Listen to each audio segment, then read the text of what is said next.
This is the World Financial Report on radio with Harold Siegel. My name is Randy Marshall. Joining us via the telephone, our financial expert, Harold Siegel. We're taping the show on May 27th, 2011. Our time is 8:46 in the morning, Mountain, 10:46 Eastern Time. If you ever miss one of our shows, you can catch them archived at Harold's website, HESradio.com, HESradio.com. Very strong week for precious metals. And we've said this for a long time. The financial crisis is not over, and we're seeing it with the sovereign debt crisis. Serious concerns about Greece and Ireland.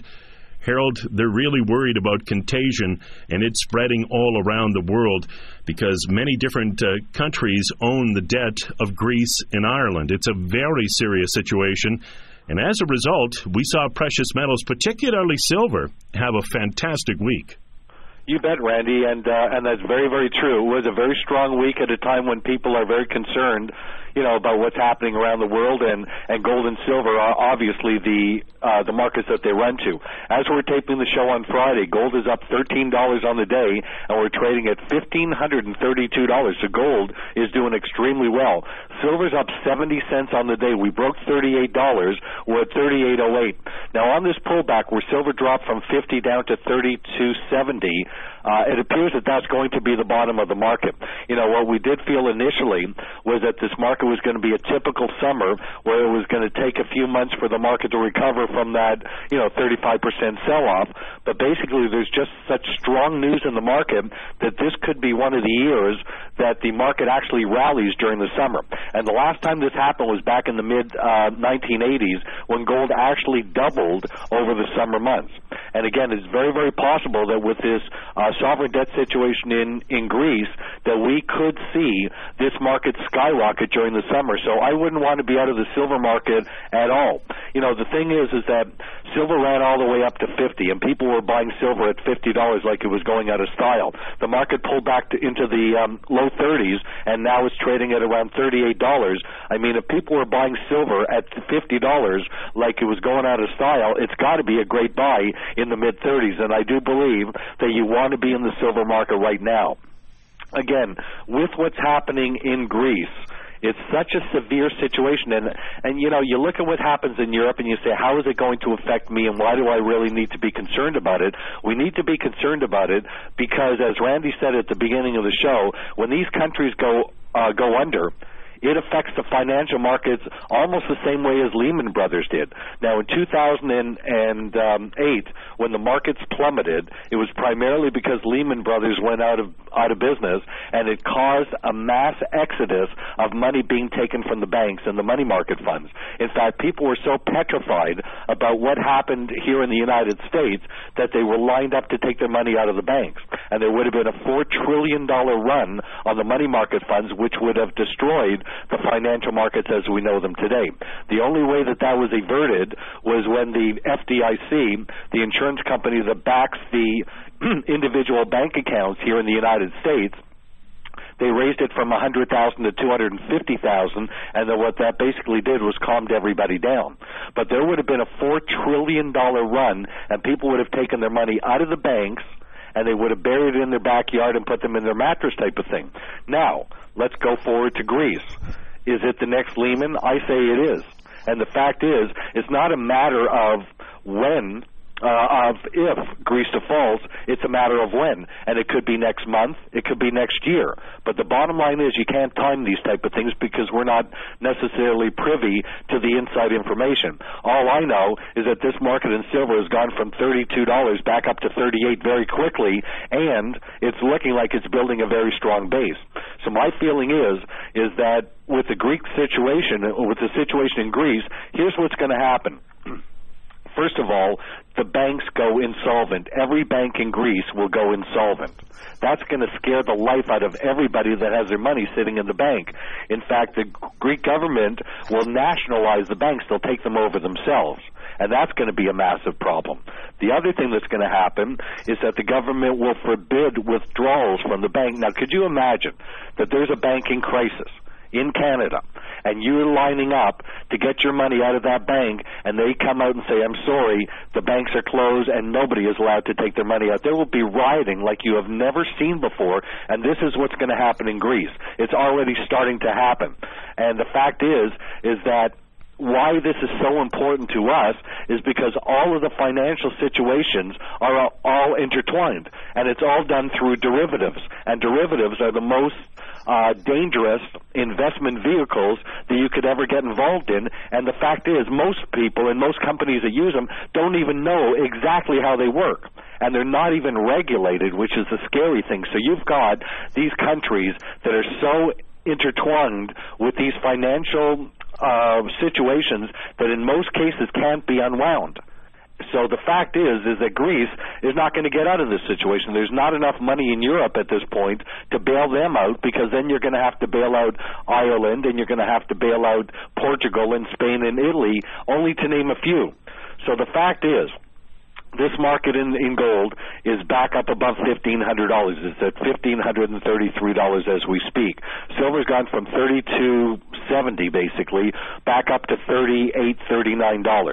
Now, it's very possible when most people are gone away on vacation and the markets are thinly traded, and most people aren't thinking that this market's going to rally, because let's face it, this market almost every single year during the summer goes into like a hibernation state. It trades in a very tight range until the fall, and then the markets take off again. It's a seasonal trade that we trade almost every year in gold and silver, and it's been very, very productive. However, this year, I don't think that the analogy of going away in May and coming back in the fall is going to come true. In fact, I wouldn't want to be out of the markets at this particular point at all. If Greece defaults this month or next month and you're not in the market, you're going to be chasing after a silver market that's on its way to $100 to $125. The problems are almost insurmountable, and that's only what's happening in Europe. And again, please understand that because it's Greece or it's happening 5,000 or 10,000 miles away, don't think it doesn't affect us as much as if we were living in that country. So again, be smart about this thing. Don't sit back and just watch and see what's going to happen. The markets are telling us what's going to happen. The price of silver, after dropping by 35% in that ridiculous sell-off, has now come back from 32 and change all the way back up to $38. And again, if we feel that silver's going to $100 to $125 short term, which is very possible it could happen in a short-term basis, you don't want to chase after that market. Again, if it made sense to buy silver at $50 and you can buy it now at 38 or 40, I think it's now time to get back into the market and get ready for what's going to happen. And again, this may not be a quiet summer. This could turn out to be an absolutely explosive summer, and the last thing in the world I want to see is we come back in September and the price of silver is sitting at $65, $70, and then we're scampering to buy it back in. Let's be smart about it and understand what's going on worldwide. This is unprecedented. This has never, ever happened before, except I believe it was, Randy, in 1982 or 1986 that during the summertime, financial problems very similar to what's happening in Greece happened in Mexico, and basically the price of gold doubled over the summertime. So again, I'm seeing some situations that are getting me excited about the markets, and I don't think that we want to be out of the markets this summer. I definitely think we want to be in there because of what's happening in Europe. The other thing that's going to happen is the U.S. dollar is going to continue to fall. In fact, there was a lot of people looking for the U.S. dollar to rally. I'm not one of them. We did expect a short-term rally, which we got, and that was based on the fact that the euro had dropped from 150 to 140, but now the euro is back up to 142, and the U.S. dollar is dropping again. So the U.S. dollar is down 45 points today, almost a half a penny. It's at 75.11. There is no doubt in my mind that the American dollar is going to plummet. It has to.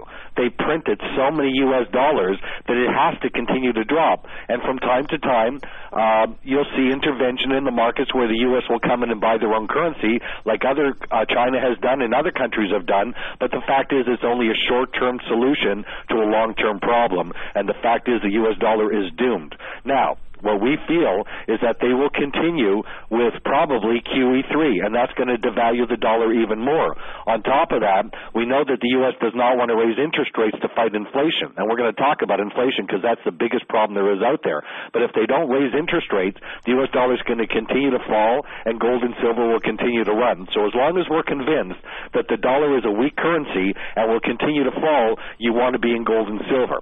As long as there's sovereign debt situations in Europe, which again are really just getting started, we could see this thing last for 5 years type of thing, and we could see gold up to 5,000 or higher. We could see silver in the $200 range because of that situation in Europe. So again, I think that you really need to be smart about what's going on. Paper assets, you saw what happened this month. You saw in 4 days they brought the paper silver market down from $50 to $32 in 4 days like it was nothing. Now the market's heading back up, and that's why I've always said to you, you want to own the physical silver. You don't want to be in the paper markets. They're too easily manipulated. But the fact is, I know nobody who sold their physical silver. I know a lot of people that got forced out of their futures contracts and option contracts. So again, please do what we're recommending, which is stay in the physical silver market. There's shortages in the market. I still believe the major sell-off came because of shortages in the COMEX that they couldn't match up to the outstanding futures contracts. So there's things happening behind the scenes that, again, we may not be privy to, but as I've said many times, I've been through this before. I've seen these situations before. I was through the run-up in the market in 79 and 80, and again, I've seen almost everything that is happening right now. I've seen this before. And that's why we're so adamant and so bullish on our recommendations. When you talk to people in Wall Street, they are the total opposite of our recommendations. In actual fact, if we were to sit down at a round table with people from Wall Street and myself as an example, or guys like John Embry or any of us, the fact is that it would be like night and day. And the fact is that these guys on Wall Street don't even have a clue. They're talking about bubbles. They're talking about, that the move in silver and gold is over. We're nowhere close to being over. Silver didn't hit $50 on a fluke. That's the lifetime high of the market. And again, it's there for a reason. The other thing is inflation. This is something which is the major reason why we bought gold and silver in the first place, was because of inflation. Food prices are skyrocketing. Coffee prices are going up substantially. So is corn, wheat, and soybeans. Almost every food product is going up. But how scary is this? The fact is that the cattle farmers are having probably the biggest problems of all, because the tremendous cost of feed. Because corn has skyrocketed in price and doubled from last year, the fact is they can't afford to feed the cattle. In fact, in some cases, they're selling off or killing off the cattle, which initially what it does is when there's an influx of beef, for example, on the market, the prices will temporarily drop, but then that creates a shortage because these cattle are not growing to their full extent, and they're coming off the market, and there's going to be a shortage of beef. So all food prices are skyrocketing on top of high oil prices. Oil's back up over $100. There's no way in the world that we are not going to have massive inflation. In fact, a lot of the top analysts are talking about, not Wall Street, mind you, but the analysts that know what's going on, they're talking about hyperinflation. Inflation like we have never, ever seen before. And again, because of the greed and stupidity of what's happened in these markets over the last couple decades, it's all coming to a head right now. So again, you want to initially own gold and silver primarily for inflation, as a hedge against inflation. It's always been that way. In 1979 and 80, when we had double-digit interest rates were at 20%, oil was at record prices, food prices skyrocketed, we had, again, problems in the Middle East and again, problems in Afghanistan with Russia, almost identical situations to what we're faced with now, and gold went from basically $32 or $35 all the way up to $850, and silver went from $1.25 all the way up to $52. Again, it's almost an identical scenario, but with different players this time. Again, it's very, very important that if you're going to get through these extremely difficult times, that you need to get your financial situation in order. And if you're sitting in heavy in stocks, you're not going to be happy with what the results are going to be. The stock market is held up, especially in the United States, primarily because of Wall Street. That's where most of the bailout money went to. So the fact is that what you're seeing happen on Wall Street in a lot of cases is a manipulated market up, and the fact is that you've got a lot of money coming in from Europe because the U.S. dollar is so weak, and these are U.S. stocks. So again, we're headed for the highest inflation we've ever seen. Record oil prices will probably hit again 120 in oil this year. We're going to see skyrocketing food prices, and the price of gold and silver and diamonds will continue to skyrocket in price. So again, at this point, if you're not in the market, you should very seriously look at buying physical gold and silver with a major emphasis on silver. It's still at a phenomenal buy. Again, we've got heavy inflation. We've got countries going bankrupt. We've got the U.S. dollar plummeting. It's a